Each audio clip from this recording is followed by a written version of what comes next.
Uncover hidden connections. Boost your nonfiction reading skills. Hello, language learners. Today we're going to delve into a very important aspect of reading nonfiction texts: making connections. When we read, we don't just decode the words on the page. We bring our experiences, knowledge, and understandings into play. And making connections between what we already know and what we're reading is key to comprehension. So, let's get started. Connections in reading are links that readers can make between what they're reading and their own experiences, other texts they've read, and the wider world. It's like building a bridge from the new information to the old, creating a pathway for understanding. There are 3 types of connections we usually make.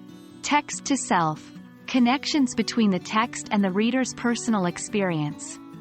Text to text, connections between the text and other texts the reader has read. Text to world, connections between the text and the larger world ideas. When reading nonfiction, try to relate the information to your own experiences. Have you been in a similar situation? Does it remind you of something that happened to you?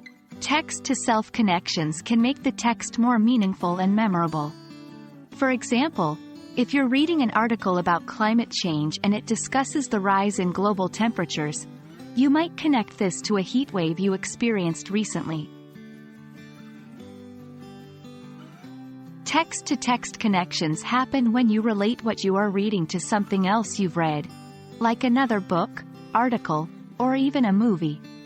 For instance, you might be reading a piece on space exploration and remember a book you read about the Apollo missions.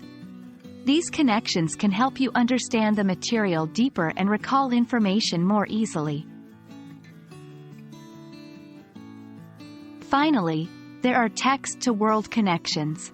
These connections are where you relate what you're reading to broader, global issues.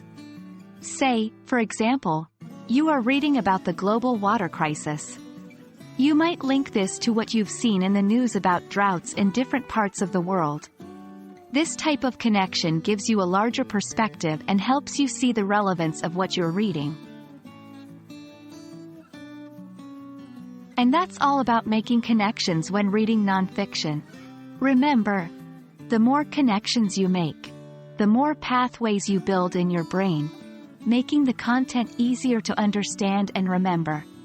So, keep building those bridges. I hope this video has been helpful to you. Happy reading, and until next time, keep practicing and exploring the world of nonfiction texts.